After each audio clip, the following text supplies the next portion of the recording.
Jainer, perdón, ahora no puede presentarse con una persona que desconocía, no sabía o Ángel, que estas estaba al margen de estos hechos. ayer ha sido capturado el financista de la campaña de Pedro Castillo. Este financista recibió una obra a dedo de casi 20 millones de soles. ¿Para qué? Para que se hiciera la carretera, la pista que pasa por la casita del presidente de la República y que no se ha terminado de hacer por irregularidades. Pero para hablar precisamente de este financista, y para hablar también de Heiner Alvarado, por lo que me ha dicho su abogado, tenemos a Ángel Páez, jefe de la unidad de investigación del diario La República, al habla, vía Zoom o vía teléfono. Vía Zoom, porque él lo ha investigado mucho. Él sabe de los chiclayanos, sabe del decreto de urgencia 102-2021, sabe de este financista, y este decreto de urgencia fue la lluvia de millones, pues para los paisanos, para los amigos. ¿Qué se hizo con esta plata? Bienvenido, Ángel, a Exitosa. Muy buenos días, Karina, gracias por la invitación. A tus órdenes. Muchas gracias a ti. Hace unos momentos yo entrevisté al abogado y claro, no pensaba que me iba a decir otra cosa, pero me pintó a Heiner Alvarado como si fuese de verdad una víctima. Yo quisiera que le cuentes a nuestro público quién es Heiner Alvarado y por qué se le ha Exitosa. censurado, ¿no? Porque tú has hecho una serie de investigaciones desde los chiclayanos, el decreto 102 y también hasta el financista, ¿no? Entonces, ¿quién es Heiner Alvarado y por qué se le censura? Para empezar, el señor Jainer Alvarado es muy amigo, es íntimo amigo de otros dos personajes importantes en esta historia, de Salatiel Marrufo y del señor Abel Cabrera. Los tres estudiaron juntos en la Universidad Nacional Pedro Ruiz Gallo de Chiclayo, ¿no? Y fueron parte de una organización política de esa universidad. Y allí también pertenecía a ese mismo grupo el señor Jorge Fernández. De este grupo, eh, el señor Abel Cabrera era muy amigo él es chotano, del alcalde de Anguía. Y el alcalde de Anguía también se convierte en cliente de Salatiel Marrufo.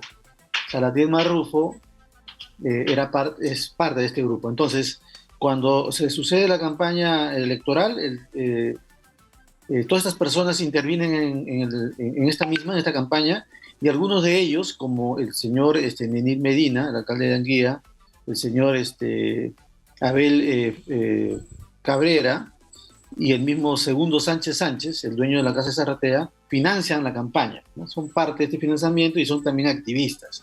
Cuando ganan la campaña, cuando ganan las elecciones, Abel Cabrera recomienda a Heiner Alvarado como ministro de Vivienda, a Salatiel Marrufo queda como jefe de asesores, y el otro señor, Jorge Fernández, queda también como asesor personal. O sea, era un grupo que los funcionarios del Ministerio de Exitosa. Vivienda lo llaman los chiclayanos porque tenían esta relación con la Universidad de Chiclayo, ¿ya?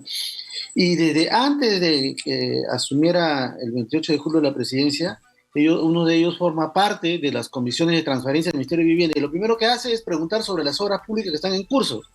¿Por qué? Porque como lo ha dicho el señor Hugo Espino, que era un allegado de este grupo, estaban interesados en qué obras distribuirse para de alguna manera recuperar la inversión, ¿no? Que hicieron durante la campaña electoral. Claro, y hay La que persona que decir, fue Ángel, detenida ayer, por ejemplo, es otro de los personajes que participó. claro, y hay que decir, Ángel, para las personas que no ubican o se han olvidado, Hugo Espino es la persona que estuvo detenida al lado de Jennifer Paredes, quien entró a Palacio de Gobierno y que se le vincula sentimentalmente con Jennifer Paredes, la persona que se le ve en Anguía haciendo, no sé, un trabajo de propaganda al lado de la hija cuñada. La hija cuñada está con el chaleco de la empresa de Hugo Espino. Muy Claro. bien. exactamente. Sigue, por favor. Entonces, en esta primera fase, entonces se organizan para capturar el Ministerio de Vivienda y otro grupo, el Ministerio de Transporte. Entonces, con la finalidad de recuperar lo que habían invertido en la campaña, ¿no? Y la segunda parte fue, ya cuando habían asumido funciones, y esto lo ha declarado la ex viceministra Elizabeth Añaños, hay una reunión clandestina entre Salatiel Marrufo y los miembros de los chiclayanos, y ellos pidieron información privilegiada, además reservada, sobre los proyectos. O sea, ese era su objetivo.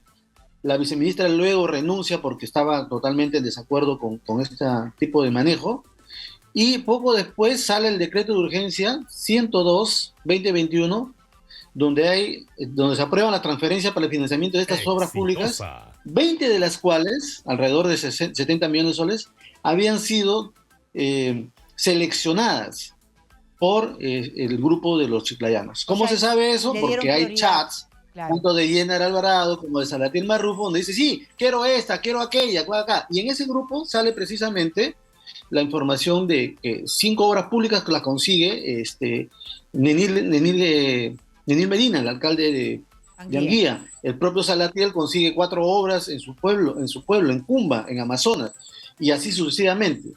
Y luego de esto, y esto ya lo cuenta con claridad Hugo Espino, el íntimo amigo de Jennifer Paredes, como has mencionado, y visitante frecuente de Palacio de Gobierno, se comienzan a distribuir la obra. Los empresarios interesados en tener una adjudicación pagan el 10%. El propio Espino, que también financió la campaña de Pedro Castillo, lo ha revelado. Sí, yo pagué al señor Nenil Medina un 10%. Lo que se entiende es que todos los demás que han ganado estas obras han hecho exactamente lo mismo para ganarse una obra millonaria. Entre las personas que han pagado este 10% y que apoyaron la campaña y participaron como activistas de la campaña de Pedro Castillo, se encuentra precisamente este señor que fue ayer detenido, Daniel Obregón Flores, ¿no? Que se ha ganado una obra, pero por el lado del Ministerio de Transporte y Comunicaciones, ¿ya? De 19,5 millones de soles. Una empresa a la que fuimos a su local y era una casa abandonada y sin funcionamiento en Ventanilla. Ahí empezó, ¿no? Ahí empezamos, le seguimos la pista y resulta que este señor también era parte de una organización que intentó, junto con el alcalde de Anguía, de extorsionar a esta funcionaria para que aceptara como verdadera una firma falsa, sí, en el proceso de adjudicación que se le dio a la empresa de Hugo Espino, el amigo de Jennifer Paredes. Entonces el señor Jenny Alvarado no puede, Alvarado no puede presentarse con una persona que desconocía, no sabía, Ángel, o que estaba al margen de estos hechos. Estas obras son millonarias, tienen que salir del presupuesto nacional. Hay un decreto que de urgencia, el 102. Se ven las conversaciones, hay un montón de chats que han sido mostrados por la prensa, donde se ven las coordinaciones, chats de Heiner Alvarado. Entonces, él puede haber estado al margen, él no sabía, ¿la fiscalía se está inventando las cosas? De ninguna manera. Originalmente la reunión iba a ser con el presidente Yeiner Alvarado, Salatiel Marrufo, en Palacio de Gobierno con los funcionarios de vivienda. Se frustró esa reunión y el propio Yeiner Alvarado comunicó a Salatiel Marrufo que se iban a reunir en una vivienda en Surquillo, que ya comprobamos que es una vivienda de Segundo Sánchez Sánchez, el mismo personaje dueño de la casa de Zarratea, donde el presidente también se reunía clandestinamente. Y ahí se encontraron todos los personajes, Nenil Medina, estaba también Abel Cabrera, el propio Salatiel Marrufo y Segundo Sánchez Sánchez. ¿Y qué preguntaron? Le pidieron a los funcionarios que les dieran información detallada de los procesos o de los proyectos que estaban en curso, porque que ellos querían direccionarlos, cosa que efectivamente ocurrió. 20 de esos proyectos financiados con la firma del presidente Castillo en octubre del año pasado y con la firma de Yeiner Alvarado, uno de los miembros de los chiclayanos, ¿no? Se financian las 20 obras que ellos querían, que es alrededor de 70 millones de soles.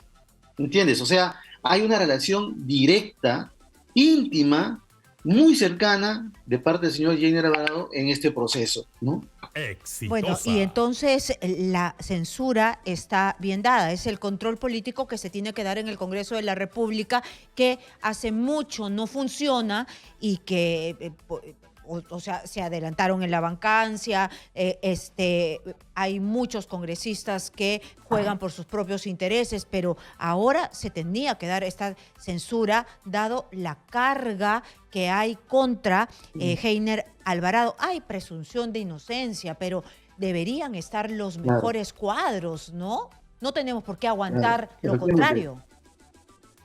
Sí, hoy día hemos publicado en la edición web de la República que el brazo derecho del señor Jenner Alvarado, Jorge Fernández, prestó su vehículo a los sobrinos del presidente Castillo, perdón, para que ingresen a Palacio de Gobierno, ¿no?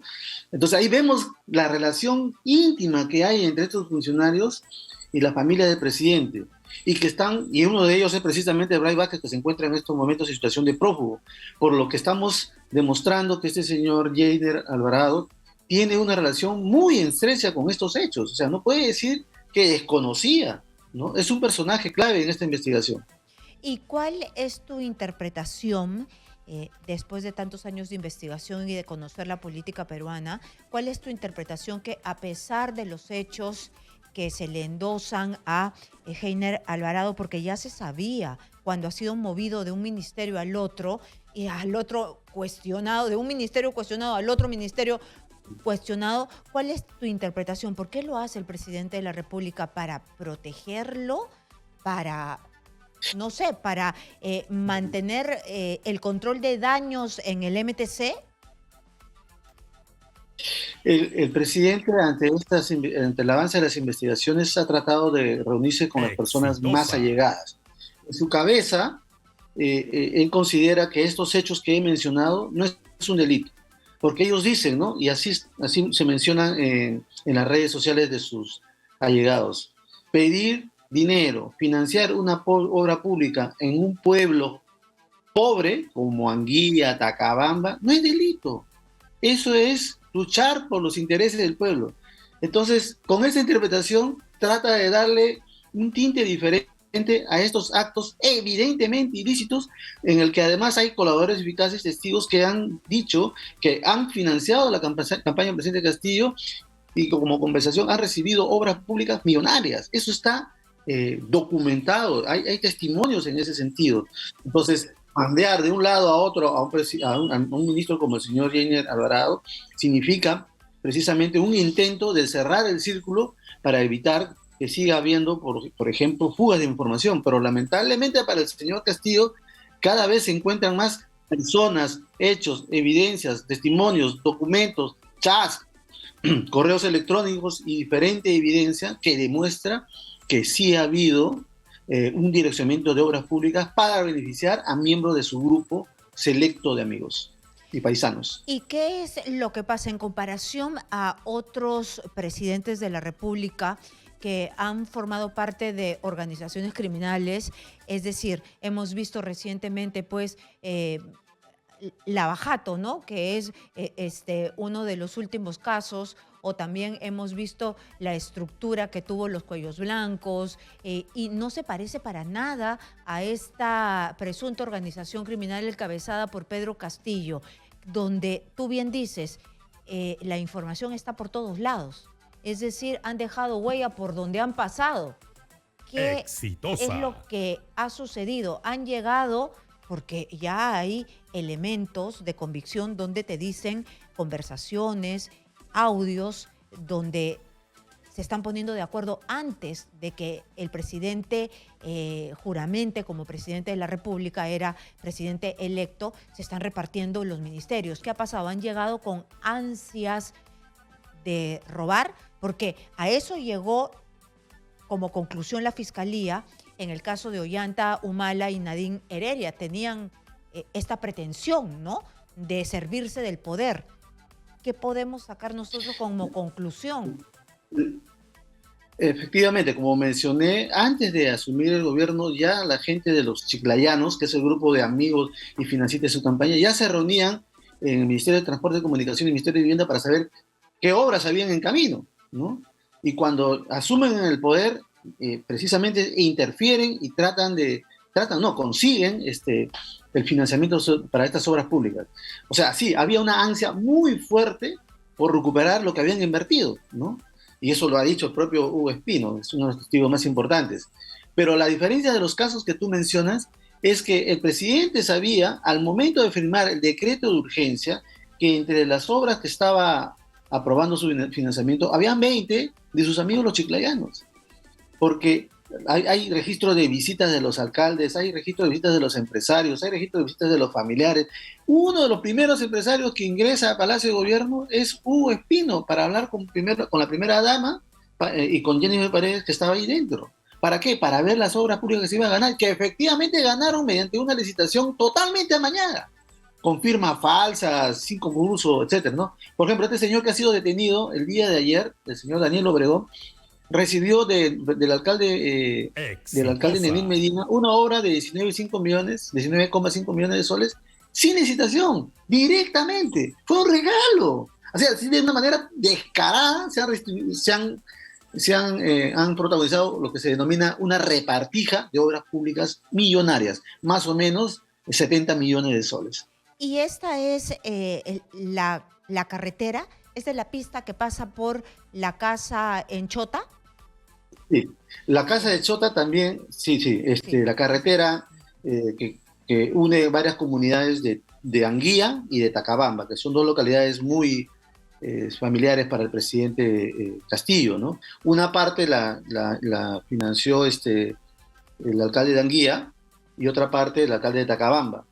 Y en los dos casos se ha detectado que los procesos de adjudicación han sido amañadas o han sido poco transparentes o ha habido un claro direccionamiento de las obras públicas a personas vinculadas con el grupo de los chiclayanos. Para empezar, el equipo especial de la policía detectó en Tacabamba haciendo transporte de trabajadores al señor Walter Paredes, el cuñado del presidente, que había sido contratado por la obra que había ganado, por la empresa que había ganado la obra. Un escándalo. O sea, Sí. que es de este señor, que es de estos señores que están siendo investigados, estos grupos de empresarios que están siendo investigados por su participación también en el financiamiento ilegal de la campaña. Eso es también importante. Son empresarios que han financiado la campaña del presidente, pero nunca han declarado nada a la OMPE, no aparecen. Bueno, entonces son los Estamos hablando de un aportantes caso fantasmas. similar anterior, claro. Claro, Claro, los por aportantes supuesto. fantasmas que siempre han tenido las campañas y que este presidente de la República se presentó como ser un candidato totalmente distinto, ¿no? Entonces, ahora lo que tú me estás diciendo es que es imposible que el presidente de la República, según el hilo de la madeja, diga que no conocía, porque ahí están las visitas. Ahí están sus pueblos. Ahí está Anguilla, está Tacabamba, para empezar, nada más, que él conocía claramente porque recibía con mucha frecuencia a los alcaldes de esas dos localidades, que son sus paisanos, ¿no? Que los conocía desde la campaña. Entonces, cuando él firma un decreto, ¿no? De urgencia, además, ¿no? Claramente él se informa que va a beneficiar a estos alcaldes que tenían ya las obras públicas direccionadas para favorecer a los empresarios que habían invertido en su campaña, ¿no? Eso está claro. Claro. Entonces, entonces tuvo que saber que era para beneficiar a su pueblo. Ahí ya está dejando de lado las prioridades. Era su pueblo quien necesitaba más. De repente era otro pueblo peruano que tenía mayores necesidades en ese momento que el pueblo del presidente el de la direccionamiento, República. claro, Karina, disculpa que te interrumpa. ¿No? El direccionamiento de las obras públicas es un delito gravísimo porque se desvía los fondos públicos para las localidades que realmente necesitan las obras públicas con la finalidad de favorecer otras o proyectos en otras localidades con la finalidad de beneficiar a un grupo de empresarios que están interesados en ejecutar la obra y que pagan en promedio un 10% por obra pública. No lo estoy inventando yo, lo ha dicho el propio Espino, que pagó el 10% al alcalde de Anguía, ¿no? Que ese es el modelo de corrupción que hay en este tipo de localidades, ¿no? Y es además, claramente un acto de corrupción. Y además hay que dejarlo claro, muchas de estas obras han sido mal hechas, no se han terminado, están botadas, y no han beneficiado a nadie, solamente al bolsillo de los aportantes. ¿Sabes por qué? Porque los empresarios sacan de su dinero para pagar las coimas, sacan del dinero que reciben para ejecutar la obra pública. Entonces, se ahorran reduciendo la calidad del trabajo y ahí se ve por qué las obras salen de mala calidad, ¿no? Entonces, es un círculo vicioso que desgraciadamente se repite. Muy bien, ojalá que en algún momento podamos romper con este círculo vicioso, podamos llegar rápidamente a la verdad, la Fiscalía que haga su trabajo, que no sigan entorpeciendo el trabajo de la Policía Nacional, de Harvey Colchado, para saber a quiénes tenemos realmente en el poder, porque esto no se puede extender si así va a ser tanto tiempo, mejor saber la verdad. Antes que después. Muchas gracias, Ángel Páez, jefe de la Unidad de Investigación del diario La República.